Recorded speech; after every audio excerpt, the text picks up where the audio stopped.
नमस्कार दोस्तों, YouTube के एजुपेड इन्फो चैनल पर आपका स्वागत है। आज हम 10th क्लास के साइंस सब्जेक्ट का सेकंड चैप्टर जिसका नाम है अम्ल, क्षारक एवं लवण का दूसरा भाग शुरू करने जा रहे हैं। तो पिछली वीडियो हमने यहाँ तक आपको पढ़ा दिया था। आइए आज हम इसके आगे पढ़ना शुरू करते हैं। तो आइए बात करते हैं पीएच की। पीएच क्या है? तो pH power of hydrogen ion. तो ये पावर ऑफ हाइड्रोजन आयन कहलाती है पीएच। ये एक प्रकार का स्केल होता है और उस स्केल से हम ये पता लगाते हैं कि कोई भी एसिड या बेस कितना स्ट्रांग है यानी प्रबल है कि कितना वीक है यानी कि दुर्बल है। तो ये एक तरह का इंडिकेटर भी है जिसे हम सार्वत्रिक या फिर यूनिवर्सल सूचक कह सकते हैं, क्योंकि इससे हमें पूरी की पूरी इन्फॉर्मेशन मिल जाती है कि कोई भी जो सब्सटेंस है वो एसिडिक है यानी कि अम्लीय है, क्षारक है या फिर उदासीन है। तो आइए इसके बारे में पढ़ लेते हैं, थोड़ी सी और जानकारी ले लेते हैं। तो पीएच स्केल एक प्रकार का स्केल है जिसमें 0 से 14 तक अंक होते हैं और प्रत्येक अंक का अपना एक रंग होता है, कलर होता है। इसमें 0 से 7 तक रंग को अम्ल और 7 से 14 तक वाले रंग को क्षारक दर्शाते हैं, जबकि जो 7 रीडिंग होती है वो उदासीन विलयन को दर्शाती है। तो ये आपके सामने पीएच स्केल है। इसमें आप देख सकते हैं कि जो स्केल है उसमें अलग अलग जगह अलग अलग कलर हैं। आप देखिए राइट तरफ यानी आपकी दाईं तरफ जो है वो ब्लू है यानी नीला कलर है, और आपकी बाईं तरफ रेड है यानी कि लेफ्ट में आपके रेड कलर है। तो अगर लिटमस पत्र या फिर आप यूँ कहें कि इस पीएच स्केल को, ये एक तरह का पेपर होता है। मैं आपको पहले ही बता दूँ साफ साफ कि ये एक तरह का पेपर होता है। इस पेपर को अगर हम किसी भी विलयन में डालेंगे तो इनमें से कोई ना कोई चेंज आएगा।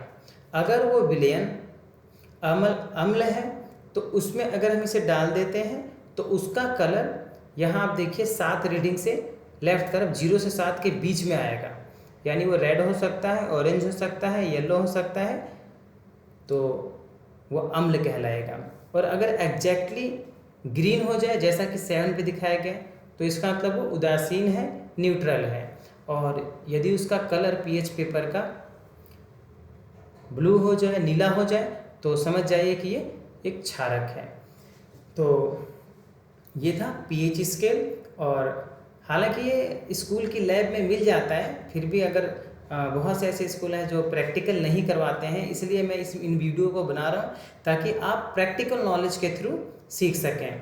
तो क्योंकि पीएच स्केल जो है एक सिंगल कलर का होता है, येलो टाइप का, और उस पर कोई कलर नहीं होता है, बस वो येलो टाइप का पेपर होता है। लेकिन जब आप उसको किसी सॉल्यूशन में डालते हैं तो वो इनमें से कोई कलर शो करता है और हमें पता चल जाता है कि वो अम्लीय है, क्षारीय है या न्यूट्रल है।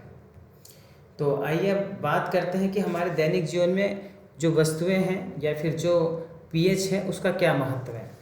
तो सबसे पहले यहाँ पे मैं आपको कुछ आपकी टीवी स्क्रीन पे या फिर कंप्यूटर स्क्रीन पे आपको दिखा दूँ कि मैंने कुछ वस्तुओं के नाम लिखे हैं यहाँ पर और उनका पीएच शो किया है। कि मानव शरीर का जो पीएच होता है वो 7.0 से 7.8 तक होता है, और जो अम्लीय वर्षा होती है उसका 5.6 से कम होता है। और उदर मीन्स पेट में हमारे HCl निकलता है जिसे हम गैस्ट्रिक जूस या उदर रस भी कहते हैं, तो जठर रस कहते हैं उसे। तो उसका पीएच 1.2 यानी जो जठर रस होता है उसमें होता है HCl, हाइड्रोक्लोरिक एसिड होता है हमारे स्टमक में, पेट में, तो ये उसका पीएच है 1.2। और मुख गुहा का मतलब है हमारे मुंह में जो लार बनता है या फिर जब हम खाना खाते हैं तो जो पीएच है वो 5.5 से ऊपर होता है। और अगर ये पीएच 5.5 से कम हो जाए मुंह में का, तो हमारे दांत जो कि इनेमल से बने हैं, ओके, और जो लाखों सालों तक रह जाते हैं, सड़ते नहीं हैं, वो इस अम्ल के यानी कि 5.5 से नीचे होने पर पीएच हमारे दांत को गला देता है। तो सोचिए अम्ल कितना प्रभावशाली है। नींबू का रस, तो नींबू के रस का जो पीएच है वो 2.2 होता है, और जो शुद्ध जल है क्योंकि वो शुद्ध है तो ना तो वो अम्लीय होता है ना क्षारीय होता है, उसका 0 होता है, यानी एग्जैक्टली 7 होता है पीएच स्केल पे मान। और जब हम रक्त की बात करते हैं यानी कि हमारे खून की, ब्लड की, तो उसका 7.4 होता है। और ये है लास्ट में milk of magnesia. Milk of magnesia एक प्रकार का ये कह लीजिए कि आप एंटासिड है। एंटासिड मीन्स कि जब हमें बहुत ज़्यादा एसिडिटी हो जाती है, या पेट में जब हम कुछ तला वाला खा लेते हैं, या फिर हम बहुत ज़्यादा पकौड़ी खा लें, पूड़ी खा लें, कोई भी तली हुई चीज़ अगर हम बहुत ज़्यादा खा लेते हैं, तो उसको डाइजेस्ट करने के लिए एसिड बहुत ज़्यादा मात्रा में सेक्रेट होता है, स्रावित होता है पेट में, जिससे कि गैस हो जाती है और पेट में दर्द भी महसूस होता है। तो ये मिल्क ऑफ मैग्नीशिया ले लिया जाता है, जिसे आपने अपने आसपास देखा होगा इनो के नाम से, वो भी एक प्रकार का मिल्क ऑफ मैग्नीशिया ही है। उसमें भी क्षारक होता है और पेट में एसिड है और हम बाहर से क्षारक ले लेते हैं। तो इस प्रकार से उदासीनीकरण अभिक्रिया हमारे पेट में हो जाती है और बड़े ही आराम से अम्ल का ये कह सकते हो कि अम्ल को हम समाप्त कर देते हैं, उदासीन कर देते हैं। तो मिल्क ऑफ मैग्नीशिया बहुत ही इम्पोर्टेंट है। ये इसे हम कहते हैं एंटासिड्स, क्योंकि ये एसिड के विपरीत होता है। अब हम बात करते हैं लवण से संबंधित कुछ अधिक जानकारी के बारे में। जैसे कि मैंने यहाँ पे कुछ आपके लिए स्पेशल लवण लिखे हैं। लवण को मैं आपको बता दूं कि इंग्लिश में साल्ट कहते हैं। तो जो यहाँ पे कुछ साल्ट हैं, sodium sulphate, potassium sulphate, calcium sulphate, magnesium sulphate, copper sulphate, sodium carbonate, sodium nitrate और अमोनियम क्लोराइड, ये सब कुछ आम जो है साल्ट्स हैं जो लैब में जो है यूज होते रहते हैं। तो इसको जो है आप ज़रूर याद कर लें इनके फॉर्मूले, क्योंकि ये रेगुलर एग्ज़ाम में, या फिर यूँ कहें कि हम कोई भी अगर केमिकल रिएक्शन या केमिस्ट्री पढ़ते हैं तो इनका उपयोग होता रहता है, तो इसलिए आप ज़रूर याद कर लें। अब हम बात करते हैं सोडियम क्लोराइड की। सोडियम क्लोराइड एक बहुत ही इम्पॉर्टेंट साल्ट है। इसका उपयोग बहुत सारी इंडस्ट्रीज की बहुत सारी वस्तुओं में किया जाता है, यानी जो उद्योग होते हैं उनकी बहुत सारी वस्तुओं को बनाने में इसका उपयोग किया जाता है। और इसे खनिज नमक भी कहते हैं। क्यों? क्योंकि आपने कभी भूरा वाला नमक खाया होगा, जिसे हम काला नमक या सेंधा नमक कहते हैं। वो जो है ये सोडियम क्लोराइड होता है नेचुरल रूप में, यानी कि नेचर में प्राकृतिक रूप से जो पाया जाता है उसे हम कहते हैं खनिज नमक या सोडियम क्लोराइड ही होता है वो। यह घरों में भी इस्तेमाल किया जाता है। जो हम नमक खाते हैं उसमें 90% तक सोडियम क्लोराइड ही होता है। और विभिन्न अशुद्धियों के कारण जो खनिज नमक होता है उसका रंग भूरा हो जाता है। इसको कोयले की तरह ही खनन करके निकाला जाता है, यानी चट्टानों को तोड़ तोड़ कर ले आया जाता है उपयोग के लिए। तो इसमें बड़ी ही रोचक कहानी है कि ये सोडियम क्लोराइड के निक्षेप बने कैसे, यानी इनके पहाड़ बने कैसे। क्योंकि सोडियम क्लोराइड या मैग्नीशियम क्लोराइड ये सब जो साल्ट हैं ये तो समुद्र के पानी में मिलते हैं। तो समुद्र के पानी मिलते हैं तो माना ये जाता है कि लाखों साल या लाखों वर्षों पहले समुद्र का स्तर जो आज है उससे काफ़ी ऊपर हुआ करता था, और लाखों वर्षों बीतने के बाद उसका स्तर थोड़ा कम हो गया, पानी उसका घट गया नीचे की तरफ, जिसकी वजह से जो लवण यानी ये कहें कि साल्ट के जो सोडियम क्लोराइड के हैं वो पहाड़ ऊपर की तरफ रह गए और वही जो है आज हमें मिलते हैं। तो अब हम बात करते हैं कि कहाँ कहाँ इनका उपयोग होता है। तो सोडियम क्लोराइड से सोडियम हाइड्रोक्साइड बनता है। तो सोडियम क्लोराइड के जलीय विलयन से, जलीय विलयन मतलब कि सोडियम क्लोराइड को हम पानी में डिसॉल्व कर देते हैं, घोल देते हैं, फिर उससे विद्युत यानी इलेक्ट्रिसिटी पास कर देते हैं। और जब हम ऐसा करते हैं तो उससे जो आप अपनी स्क्रीन पे देख सकते हैं कि क्लोरीन गैस और हाइड्रोजन गैस भी साथ में निकलती है। तो इसीलिए इस रिएक्शन को हम क्लोरो क्षार अभिक्रिया भी कहते हैं, क्योंकि इसमें क्लोरो मीन्स क्लोरीन गैस निकल रही है और क्षार मीन्स NaOH यानी सोडियम हाइड्रोक्साइड बन रहा है, जो कि एक क्षार है। इसलिए इस रिएक्शन को हम क्लोरो क्षार रिएक्शन कहते हैं, और हाइड्रोजन गैस भी साथ में निकलती है।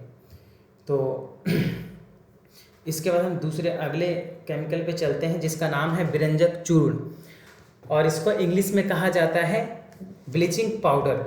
जी हाँ, ब्लीचिंग पाउडर, यानी इसका उपयोग आपने अपने आसपास देखा ही होगा कि जो हम पानी पीते हैं टैंकर का या यूँ कहें टंकी का, या जो जल बोर्ड का जो पानी होता है उसको शुद्ध करने के लिए या बैक्टीरिया वायरस को मारने के लिए उसमें हम ब्लीचिंग पाउडर या फिर ब्लीचिंग की गोलियां मिला देते हैं, उसे वही विरंजक चूर्ण कहलाता है वो। और इसे कैसे बनाया जाता है? तो कैल्शियम हाइड्रोक्साइड यानी बुझे हुए चूने से जब क्लोरीन गैस पास की जाती है तो कैल्शियम ऑक्सीक्लोराइड, जी हाँ कैल्शियम ऑक्सीक्लोराइड इसका नाम है ब्लीचिंग पाउडर का, केमिकल नेम यानी कि रासायनिक नाम।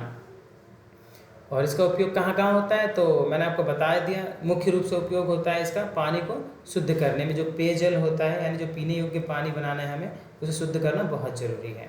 और उपचार के रूप में भी इसका इस्तेमाल करते हैं, वस्त्र उद्योग में भी इसका इस्तेमाल होता है कपड़ों को साफ करने के लिए। आइए चलते हैं अगले साल्ट की तरफ, लवण की तरफ। तो अगला लवण है बेकिंग सोडा। जी हाँ, बेकिंग सोडा का जो रासायनिक नाम है वह है सोडियम बाइकार्बोनेट या सोडियम हाइड्रोजन कार्बोनेट, और इसका रासायनिक सूत्र है NaHCO3 सोडियम हाइड्रोजन कार्बोनेट।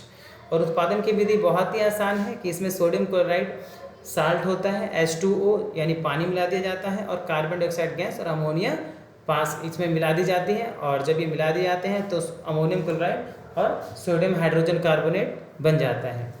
इसका उपयोग जो है बहुत ही हमारी डेली लाइफ में बहुत ज़्यादा यूज होता है। जैसे कि आप देख पा रहे हैं स्क्रीन पे कि बेकरी में इसका उपयोग होता है। जो ब्रेड होती है, रस होते हैं, फ़ैन होते हैं, इन सब को फुलाने के लिए हम सोडियम हाइड्रोजन कार्बोनेट यानी आप अपनी भाषा में कहेंगे कि खाने वाले सोडे का इस्तेमाल करते हैं। और एंटासिड के रूप में भी इसका इस्तेमाल होता है। और सोडा क्षार अग्निशमन यानी जो हम सिलेंडर रखते हैं आग बुझाने वाले, उसमें भी यही रिएक्शन होती है जिसके फलस्वरूप ठीक है आग को बुझा दिया जाता है, क्योंकि उसमें कार्बन डाइऑक्साइड गैस उत्पन्न होती है। तो आइए अब चलते हैं अगले साल्ट यानी लवण की तरफ, जो है वॉशिंग सोडा। यह है यौगिक एक प्रकार का जो कि हमारे घरों में प्रतिदिन इस्तेमाल होता है। जी हाँ दोस्तों, वॉशिंग सोडा मीन्स डिटर्जेंट। जो हमारा डिटर्जेंट है घर में, चाहे कोई भी डिटर्जेंट आप यूज करते हो उसमें वॉशिंग सोडा जरूर होता है। वॉशिंग सोडा का रासायनिक नाम है सोडियम कार्बोनेट, और इसका रासायनिक सूत्र है सोडियम Na2CO3। और इसको कैसे उत्पादन इसका किया जाता है, तो बहुत ही आसान, यानी कि जब हम बेकिंग सोडा को 10 मॉलिक्यूल यानी आपको यहाँ पे क्वांटिटिवली मिलाने हैं, यानी कुछ भी नहीं मिलाते हम, एक केमिकली क्वांटिटिव देख के 10H2 अगर हम एक मॉलिक्यूल के साथ ऐड कर देंगे तो Na2CO3 डॉट 10H2 का मतलब है कि इसके साथ अटैच हो जाता है, ये क्रिस्टल्स अटैच हो जाते हैं वाटर के, और ये बन जाता है वॉशिंग सोडा। अगर आपसे पूछा जाए कि वॉशिंग सोडा का क्या पूरा फॉर्मूला होगा, तो आप यहाँ नीचे वाला बताएंगे, ये Na2CO3 डॉट 10H2। और उपयोग हम बता दें आपको कि इसका उपयोग इंडस्ट्री में बहुत ज़्यादा किया जाता है, कांच में, साबुन में और कागज़ उद्योग में, बोरेक्स रसायन के उत्पादन में, घर में साफ सफाई करने के लिए, और सबसे इम्पॉर्टेंट कि पानी की यानी जल की अस्थायी कठोरता को दूर करने के लिए वॉशिंग सोडा का इस्तेमाल हम। तो आइए चलते हैं अगले टॉपिक की तरफ। प्लास्टर ऑफ पेरिस यानी इसका रासायनिक नाम है कैल्शियम सल्फेट हेमीहाइड्रेट, और इसका रासायनिक सूत्र है कैल्शियम यानी CaSO4 डॉट हाफ H2O। और ये कैसे बनता है, तो इसके उत्पादन की विधि है, जब हम जिप्सम को, जिप्सम मीन्स कि जो आपके सामने स्क्रीन पे फॉर्मूला लिखा है calcium sulphate hemihydrate, calcium sulphate hemihydrate, जब हम जिप्सम को, आइए अब शुरू करते हैं कि प्लास्टर ऑफ पेरिस किसे कहते हैं। प्लास्टर ऑफ पेरिस एक तरह का यौगिक है, कंपाउंड है, जिसका उपयोग हम खिलौना बनाने में, सजावट के सामानों को बनाने में, दीवार और छतों पर डिज़ाइन बनाने में उपयोग करते हैं। आपके घरों में जो छत पर यानी सीलिंग पर जो डिज़ाइन बनाए जाते हैं, या फिर आप यूँ कहें कि आपने अपने घरों में देखा होगा सफ़ेद सीमेंट जिससे दीवार पर कोई ना कोई जो गड्ढा भरा जाता है या फिर जो डॉट्स होते हैं उसको भरते हैं, या फिर दीवार को बहुत ही प्लेन बनाने के लिए, स्मूथ बनाने के लिए इसका उपयोग करते हैं। बहुत सारे फूल वाले डिज़ाइन बनाने के लिए सीलिंग्स में इसका उपयोग करते हैं। तो इसको कहते हैं प्लास्टर ऑफ पेरिस। और ये बनता कैसे है, तो जो हम जिप्सम को यानी कैल्शियम सल्फेट, ये जो डॉट 2H2 है, कैल्शियम CaSO4 डॉट 2H2O को जब हम हीट करते हैं तो ये वाटर के 3/2 मॉलिक्यूल्स अलग हो जाते हैं और बन जाता है POP means plaster of Paris. तो आशा करता हूँ कि आपको समझ में आया होगा। आइए अब चलते हैं कुछ इम्पॉर्टेंट साल्ट्स की तरफ, जिसका उपयोग जो है हम अपने आसपास नहीं करते बल्कि बस लैब में करते हैं ज़्यादातर। तो जब आप कभी लैब में जाएं और उसको देखें अपनी लैब में, तो कैसे पहचानेंगे मैं आपको बता देता हूँ यहाँ पे कि सोडियम क्लोराइड जो होता है ये साल्ट होता है, ये वाइट होता है, रंगहीन होता है। और जो कॉपर सल्फेट के क्रिस्टल्स होते हैं वो नीले कलर के होते हैं, और जो सोडियम कार्बोनेट होता है वो भी कलरलेस होता है, यानी वाइट कह सकते हैं आप इसे। और जो आयरन सल्फेट होता है वो हरा होता है कलर में। और दोस्तों याद रखिए एक बात कि कोई भी जो यौगिक होता है, जो साल्ट होता है, लवण होता है, उसका रंग उसमें उपस्थित जल के अणुओं के कारण होता है। अगर जल के अणु नहीं होंगे उसमें तो उसमें कोई कलर नहीं होगा और ये कलर फेड भी हो जाता है या फिर कलर समाप्त हो जाते हैं। कब? जब हम इनको हीट करते हैं। जैसे कि 10th के आप स्टूडेंट हैं तो आपने बहुत सारे एक्सपेरिमेंट अपनी बुक में देखे होंगे, फर्स्ट चैप्टर में भी और सेकंड चैप्टर में भी, कि जब हम हीट करते हैं तो उनका कलर चला जाता है, गायब हो जाता है। तो आशा करता हूँ कि आपको ये वीडियो बहुत पसंद आई होगी। दोस्तों मैं यही कहना चाहूँगा आप लोगों से कि कभी भी नॉलेज को चुरा कर ना रखें, अपने पास दबा कर ना रखें। उसको जितना बांटेंगे आप उतना ज़्यादा सीखेंगे, आपका ज्ञान उतना बढ़ेगा और आपकी इज्जत भी समाज में बढ़ेगी। तो मैं आपसे यही कहूँगा कि ज्ञान के मामले में तो लालची बिल्कुल ना बने। अगर आप लालची बनेंगे इस मामले में, या आप ये सोचेंगे कि कहीं मैं ये वीडियो फॉरवर्ड करूँ या किसी और को बताऊँ तो वो सीख जाएगा और वो मुझसे तेज हो जाएगा, तो ये आपका भ्रम हो सकता है। क्योंकि कभी भी ज्ञान जो है बांटने से बढ़ता है। तो मैं ज़्यादा और कुछ नहीं कहूँगा, बस आपसे ही रिक्वेस्ट करूँगा कि इस वीडियो को जितना ज़्यादा हो सके छात्रों तक पहुंचाएं ताकि वो इसका लाभ उठा सकें और इस बोर्ड के एग्ज़ाम में वो अच्छे मार्क्स ला सकें। अगर आपका कोई भी सवाल हो या क्वेरी हो तो आप इस वीडियो के नीचे कमेंट सेक्शन में जाकर कमेंट कर दें, उसके रिगार्डिंग हम आपको रिप्लाई करेंगे। तो आज के लिए इतना ही। थैंक यू, धन्यवाद।